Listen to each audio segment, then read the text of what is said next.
प्यारे बच्चों, क्लास 6 की साइंस की क्लास में आप सभी का एक बार फिर से स्वागत है बच्चों। और हम पढ़ रहे थे साइंस में हम लोगों ने बच्चों इकाई 1 तक के चैप्टर जो है कंप्लीट कर लिए। आज हम एक नया इकाई स्टार्ट करना है, नया चैप्टर स्टार्ट करना है।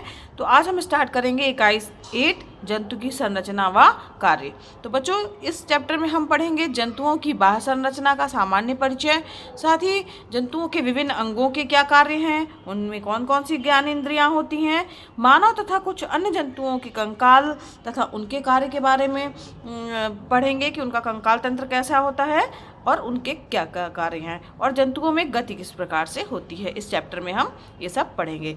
तो बच्चों आपने जो है अपने आसपास जो है वो नदी, तालाब, बाग, जंगल, मैदान, चिड़ियाघर आदि में आप जो है घूमने गए होंगे और वहाँ पर विभिन्न प्रकार के जंतुओं को देखा भी होगा।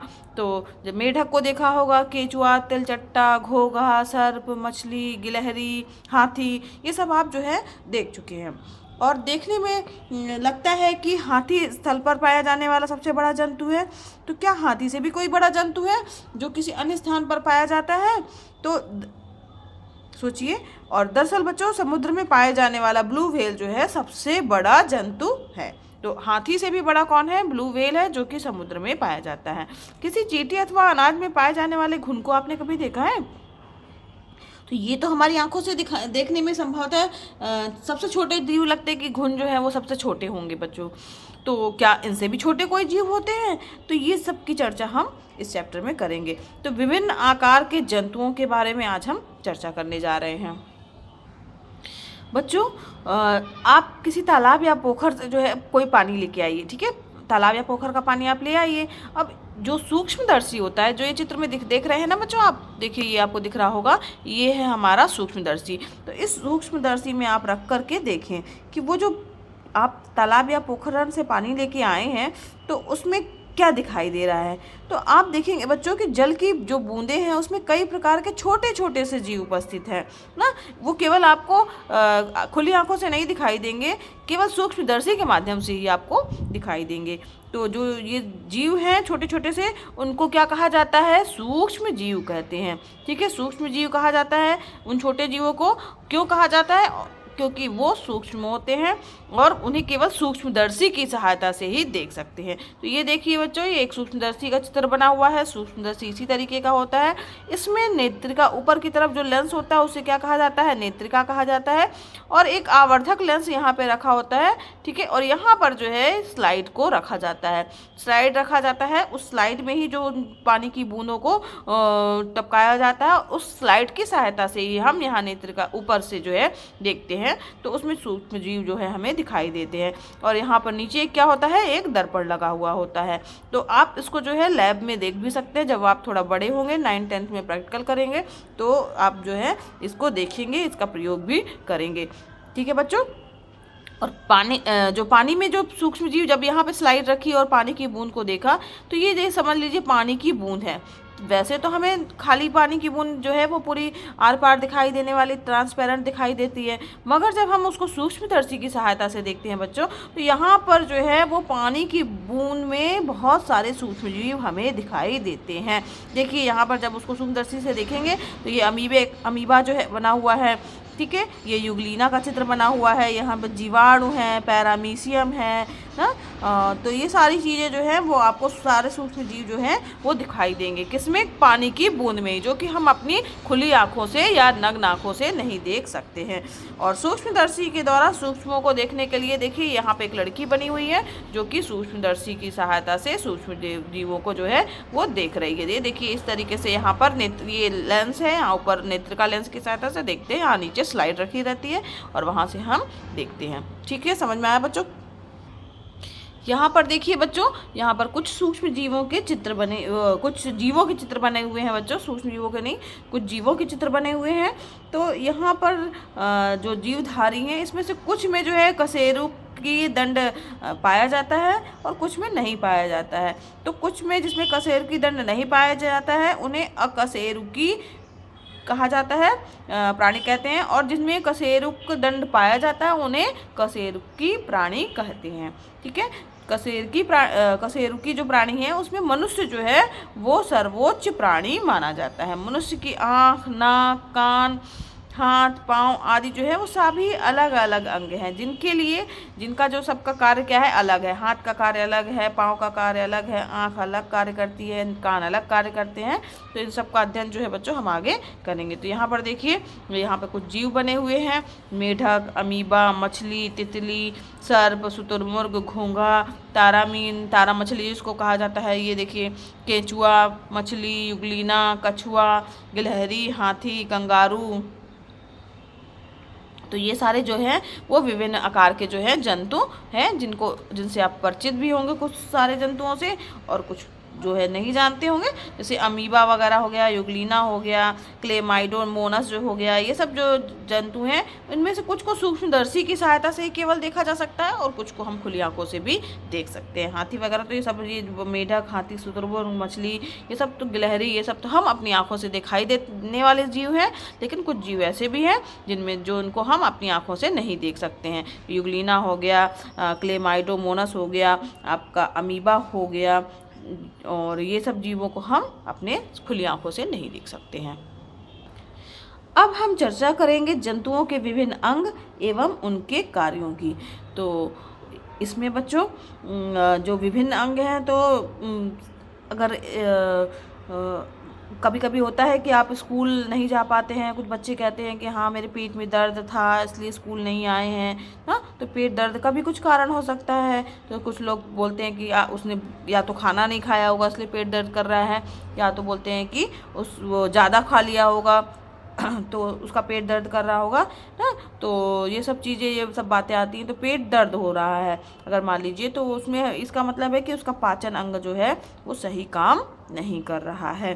ठीक है, तो ये यहाँ पर देखिए एक चित्र आपको दिखाई दे रहा होगा बच्चों, ये मनुष्य के पाचन अंगों का चित्र है। तो ये बताइए बच्चों कि क्या भोजन शरीर की कोशिकाओं में सीधे पहुँच करके ऊर्जा उत्पन्न कर सकता है ना?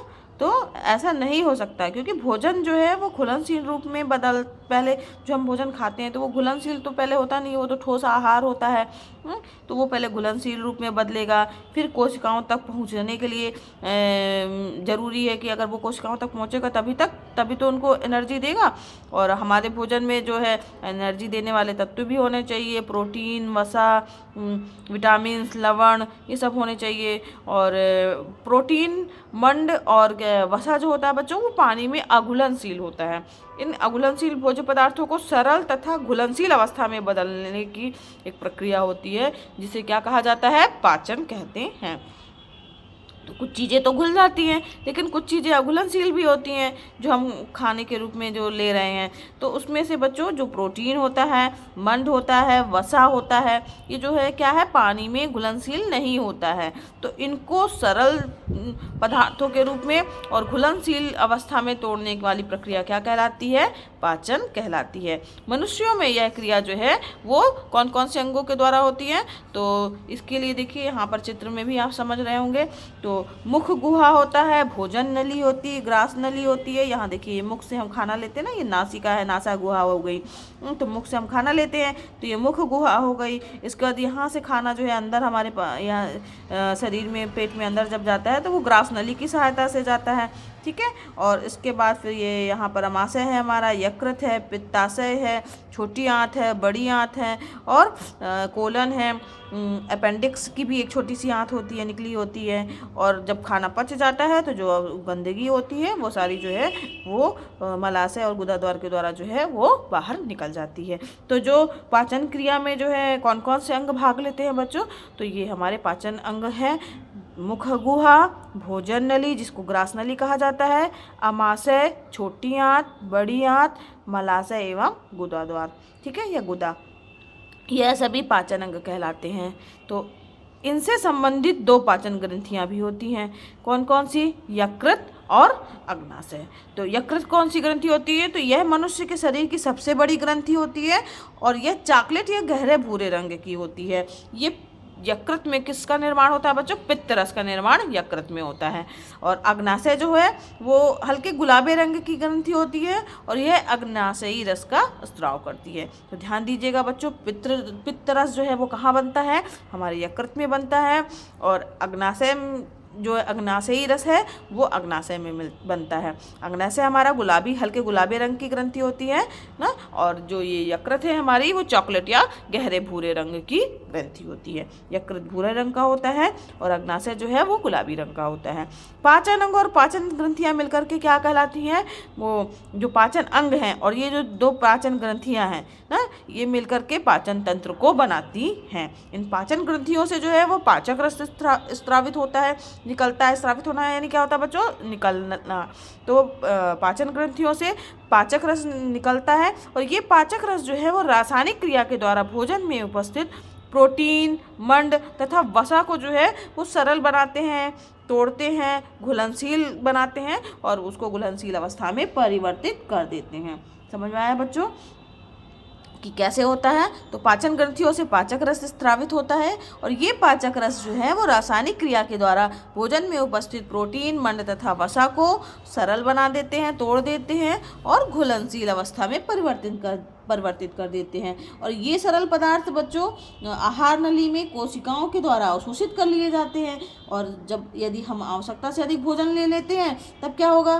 तो इससे जो है पाचन ग्रंथियों से जो पाचक रस का स्राव जो हो रहा है या जो पाचक रस निकल रहा है वह भी प्रभावित होगा, जिससे भोजन जो है वो ठीक से नहीं पचेगा और पेट में दर्द होने लगेगा ना।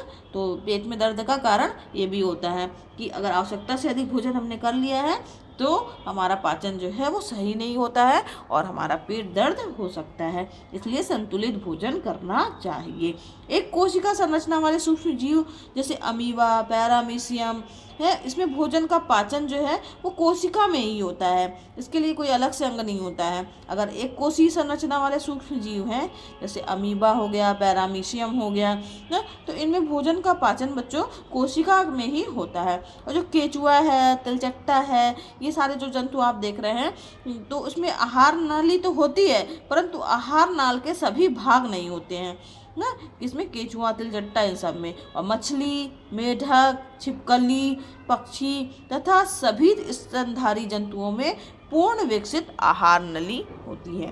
ठीक है, आहार नाल इसमें होता है। मेढक में, मछली में, छिपकली में, पक्षी में और जितने भी स्तनधारी जंतु हैं उनमें पूर्ण विकसित आहार नाल होता है। तो बच्चों आज हम लोगों ने जाना कि हमारे कौन कौन से पाचक अंग हैं ना, और कौन कौन सी पाचक ग्रंथियां हैं और किस तरीके से जो है ये हमारे शरीर में पाचन की क्रिया होती है और ये अघुलनशील भोज्य पदार्थों को सरल तथा घुलनशील अवस्था में बदलने का कार्य करते हैं। तो बच्चों आज के लिए बस इतना ही। और अगर पढ़ाना पसंद आ रहा हो बच्चों तो वीडियो को ज़रूर लाइक कीजिएगा। अगर आप अभी चैनल पे नए हैं तो चैनल को ज़रूर सब्सक्राइब कीजिए। ये वीडियो क्लासेस एकदम निःशुल्क है, आप भी इसका लाभ लीजिए। दूसरे बच्चों को भी शेयर कीजिए ताकि वो भी इसका लाभ ले सकें। धन्यवाद बच्चों, मिलते हैं नेक्स्ट वीडियो क्लास में।